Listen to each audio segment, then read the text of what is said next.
Hey, what is up, ladies and gentlemen? My name is Griefdrums, and today we're going to be talking about map knowledge in Rainbow Six. So very quickly, for those of you that don't know, I stream over on Twitch 3 days a week on Thursdays, Fridays, and Sundays from around about 8 PM GMT. Although that's going to be changing to BST as of the 28th of March, I think. So it might be worth keeping an eye on that. Anyway, I'd love to see you guys over there. Come and get involved where you can see me getting usually pretty grumpy at the way things are going. But nevertheless, we have a bit of a laugh over there. Today's video, I wanted to break down map knowledge and how it can win games. Not everybody is the best gunner in the world. I am certainly no Bolo. Never gonna be. I'm an old boomer now. I really am. But nevertheless, map knowledge can win games, and I've got a round here that perfectly exemplifies that and showcases it like you wouldn't believe. And I wanted to break it down for you guys today so that it can give you some food for thought. So the round in question takes us on over to Villa today. I was playing as Nook, and as you can see, I've jumped straight up on top of the roof just to try and get some simple picks, because very often shooting through this window can bag you kills as people run past at the top of the red stairs landing area. This can work extremely well, especially if the site is Aviator Games. However, this particular site that we're attacking right now is going to be the Statue Trophy. Nevertheless, I know that it's a common thoroughfare, so it's somewhere that a couple of rounds may get a cheeky pick, and it's at least going to keep them from moving around in that area of the map. After making sure the camera's out and shooting a couple of rounds into the bikes, I drop down and hear this call out from Mav. Still in pantry closet. Now, the pantry closet is down in the kitchen, and I'm reasonably close to that. Obviously, we haven't cleared this entire area, so it's a bit of a calculated risk. The fact that we have intel on exactly where this person is means we may as well push for him, so I do. He's right here, holding the angle. He's dead. Dang it. From there, I really upset Red because he wanted the kill, but this was perfect. We got a really quick, simple pick. And it occurred because of the fact that Mav droned him at the exact same time that he turned his head to look at the drone as I peeked him. It was perfectly coordinated and completely unintentional. From there, I quickly move out of the map because no doubt he has called out that I am moving around inside of kitchen. He's just said, Nook killed me from China. She came in through China and killed me. So his teammates are probably going to be looking to come down Astro stairs. As a result, I go out the building up onto the roof, and you will see me trying to line up this trick to make sure that I can get anything that's on the wall off. I throw my drone just to test it, adjust very slightly and put the nade down, and you'll see that the grenade explodes just inside and actually takes out the shock wire that was on the main wall. This enables the Hibana to actually go ahead and open the wall up, and quite frankly, that right there is map knowledge in itself. If I'd have done nothing else in the round, I got my one pick that I need as an attacker. I have met my cost, and I have assisted in getting the wall open. From there, from the position I'm in, I'm able to drone, get all the intel that I need, and call it out to my teammates. But based off of the information that I have, there is now something that I can do to work against Maestro without even really exposing myself. When it goes down to a 4v2, we know exactly where the last two are, so I'm not in any danger of Frost actually getting me here unless she drops over the top, which is unlikely because she's going to want to hold against the push. She doesn't have a nitro, so she's not going to be dropping down to try and use that, and neither does the Maestro. Whilst he could drop down to try and use his Evil Eyes, a really nice ping comes out from my team, and I'm already in position to act on it, and I've already got the grenade pretty much cooked. This round right here perfectly exemplifies the ability to utilize your map knowledge and keep you pretty safe, in all honesty.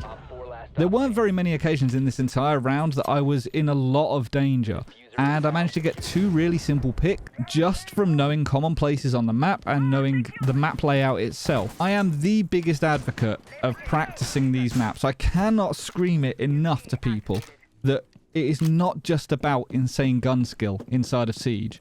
Yes, having incredible aim can be perfect and be really useful, but it's not just about that.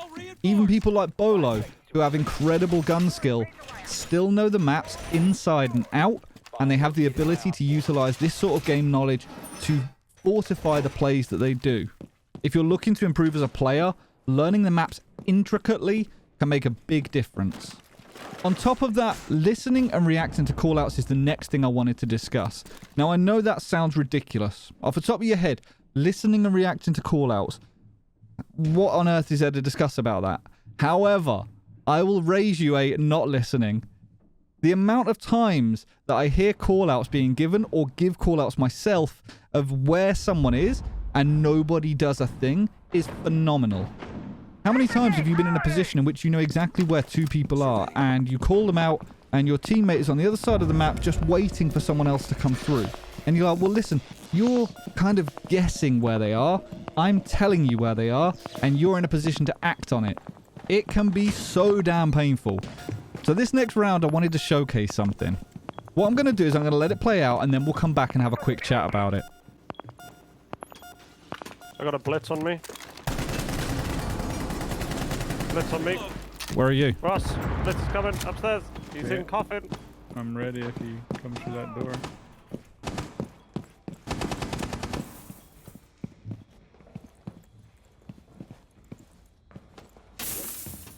He's dead. Thank you. Love you. There's multiple coming in the main door, 2 of them. Okay, working on it. Maverick's dead, someone else got shot in the leg. Deploying sensor. They've backed Still up. outside the front door. I'm going to place a nitro underneath. Scanning. Can you see the front door from where you are, Ross? Us I on can, yeah. Flores is security. Flores is security. No. Oh, no. That's carrier at front door. There's still one outside the front door, though. Flores security. Grief. You hear me? Yep, yeah, coming. Okay, kitchen. Kitchen. Sensor deployed.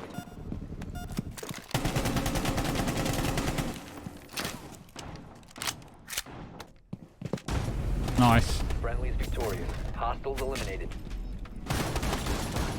Almost out of ammo there.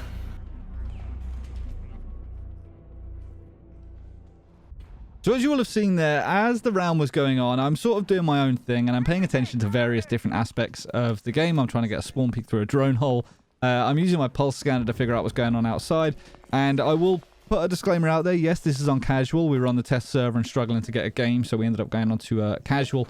But nevertheless, the concept still applies. Mav, at one point, whilst I was busy dealing with the person at the window, started shouting out that he's got a blitz on him. And he was a little bit frantic with it. So, I mean, I'm trying to deal with something here, but no one seems to be reacting to Mav's call out. He's saying he's got a blitz pushing him and he needs some help. So, I figure, you know what? I may be 2 floors away, but I'm just guessing at where people are and I'm not really doing anything right now. So, why not go and assist? And I did. And I saved him, and it worked. Now, I could have stood underneath and just waited at the window for an extended period of time for the person to jump in that I could see. But realistically, is he going to be jumping in anytime soon? Probably not. Rather than sort of praying for what-ifs, I'm reacting to call-outs as and when they come out. I heard that the blitz was upstairs. As I come back downstairs, Ross says there's someone by the front door. I then put the nitro out and get ready for the person at the front door and get the cheeky pick on the guy that I believe I was looking at first off outside of the window. I think he's the one that jumped in and for some reason went running through the site. I'm really not sure of the thought process behind that. But nevertheless, the point I'm trying to make here is as and when callouts come out on the team, try and get to that person if it's safe to do so. Now, you never know exactly where everybody is on the map, and it's good to be wary of certain areas, but don't be scared to move around on the map to work on an active call out, especially not based on what ifs. Intel is key in this game. Everybody knows that. If you use your drones correctly, you use Echo or Valkyrie correctly, it's insanely strong. But only if you act on it and use the information. Otherwise, you're just looking at them and you're doing very little about it. Now, I'm not saying you have to go running up to that blitz every single time and try and shoot him in the head.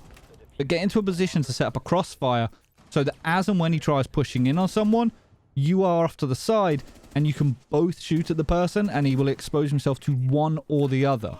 Use the intel to set up for what they are doing. The amount of times a call out just falls on deaf ears and your lone roamer is hidden off over in Astro somewhere when the enemy team are pushing landing on Villa and you're stuck on 90 and you're getting pinched out from 2 ways and you're saying, I need help, and nobody's coming. What are they achieving? Absolutely nothing. Don't be that guy. Don't be that one person that's off hiding based on call-outs that might never come. Work on the info that you've got. Anyway, I'm afraid that's going to be it for today's video. Hopefully there's something in there that gives you something to think about. If you did enjoy the video, please consider hitting that thumbs up. And if you don't already, make sure to subscribe. Until next time, ladies and gentlemen, stay reckless and relentless.